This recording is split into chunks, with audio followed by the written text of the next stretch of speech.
दूसरी जगह पर चले गए हैं और ये विदेशी लोग यही निजामुद्दीन, और ये इस बीच निजामुद्दीन की एक बड़ी ब्रेकिंग न्यूज आ रही है। 300 लोग क्वारंटीन सेंटर में ले जाए गए हैं। ये बड़ी ब्रेकिंग खबर आई है। नरेला में क्वारंटीन, जी देखिए लाइव तस्वीरें आ रही हैं कि 300 लोगों को क्वारंटीन सेंटर ले जाया जा रहा है। नरेला के क्वारंटीन सेंटर में ले जाया गया है, भर्ती किया गया है। निजामुद्दीन तबलीगी जमात का मामला अब बढ़ता जा रहा है। 300 लोग अब क्वारंटीन सेंटर में ले जाए गए हैं। ये अभी की ब्रेकिंग न्यूज है। ये लाइव तस्वीरें आपके सामने। नरेला के क्वारंटीन सेंटर में 300 लोगों को भर्ती किया गया है।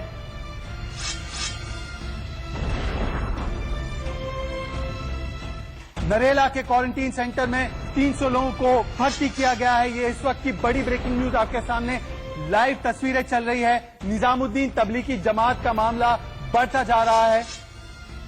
ये आपके सामने तस्वीरें आपके सामने हैं।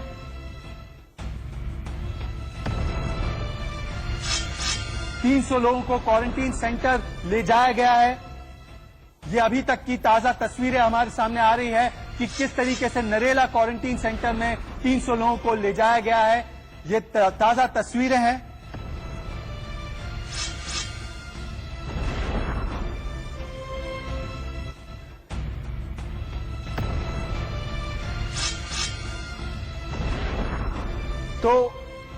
तो जैसे मैं आपको बता रहा था कि 300 लोगों को नरेला के क्वारंटीन सेंटर में ले जाया गया है।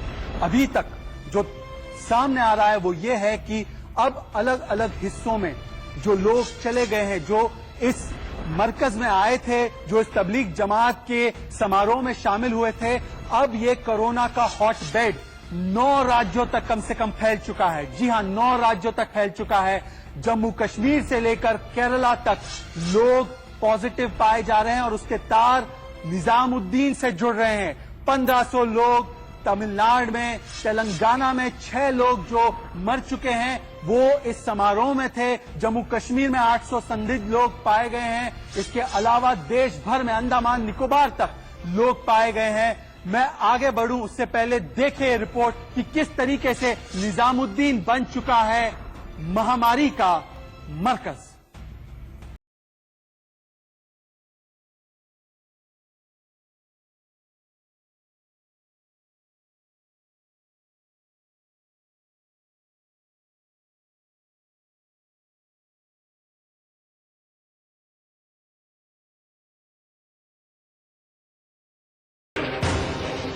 निजामुद्दीन में हुए तबलीगी जमात की वजह से पूरे देश में कोरोना संक्रमण फैलने का खतरा मंडरा रहा है। मरकज से निकाले गए लोगों को दिल्ली के अलग अलग अस्पतालों में भर्ती करवाया गया है। साथ ही जमात की वजह से देश के अलग अलग हिस्सों में कोरोना संक्रमण के संभावित मरीजों को क्वारंटीन किया जा रहा है। 1 से 15 मार्च के बीच निजामुद्दीन में मरकज का आयोजन किया गया था। इसमें 1500 से 1700 लोग शामिल हुए थे। मरकज में देश के अलग अलग हिस्सों से लोग आए थे। यही नहीं, इंडोनेशिया, मलेशिया, श्रीलंका, चीन, बांग्लादेश, नेपाल और पाकिस्तान समेत दुनिया के कई देशों के लोग शामिल हुए। इन लोगों में कोरोना के लक्षण पाए जाने के बाद हड़कंप मचा है। मरकज में शामिल 1033 लोगों को अस्पताल में भर्ती कराया गया, जबकि मरकज में शामिल 24 लोग कोरोना संक्रमित पाए गए हैं। ऐसे वक्त में जब पूरे देश में कोरोना संक्रमण को लेकर खतरा मंडरा रहा था, दिल्ली सरकार ने भी एडवाइजरी जारी की थी। तब राजधानी में हजारों लोगों को इकट्ठा करना तबाही को न्योता देना था, लेकिन तबलीगी जमात आरोपों को खारिज कर रहा है। तो तकरीबन 32 लोग थे जिनको राजीव गांधी आयुर्विज्ञान जो हॉस्पिटल है शाहदरा के अंदर, उसमें उनको शिफ्ट किया गया। उसके बाद फिर दूसरी फहरिस्त में जो 404 बसें गई हैं, उसके अंदर तकरीबन 200 का मजमा, तो यहाँ से हमने उसको रिलीज किया है। हम 21 तरह के मजमे को यहाँ से अपने रवाना कर चुके थे। अब जो आ रहे हैं वो आने वाले मजमे को हम फिर आगे कहीं भेज नहीं सके और उसके लिए हमारे सामने कोई रास्ता नहीं था, जिसकी वजह से हम लोग भी मजबूर हो गए और प्रशासन भी मजबूर हो गए। मौलाना साहब चाहे जो भी कहें, लेकिन इस अकेली जमात ने देश में कोरोना संक्रमण के मामलों में विस्फोट सा ला दिया है। कश्मीर से लेकर कन्याकुमारी तक कोरोना मामलों में भयानक तेजी आई है। तबलीग में शामिल तेलंगाना के 6 लोगों की कोरोना से मौत हो चुकी है, जबकि 11 लोग कोरोना पॉजिटिव हैं। अंडमान पहुंचे 9 लोग कोरोना पॉजिटिव पाए गए हैं। यूपी के अलग अलग हिस्सों में सैकड़ों संदिग्धों का पता लगाया जा रहा है। तमिलनाडु में 1500 लोग कोरोना संदिग्ध हैं, जबकि जम्मू कश्मीर में 800 लोग संदिग्ध बताए जा रहे हैं। तबलीगी जमात के आयोजक मौलाना पर मुकदमा दर्ज कर लिया गया है। साथ ही सभी हलकों से इस जानलेवा हरकत की आलोचना की जा रही है।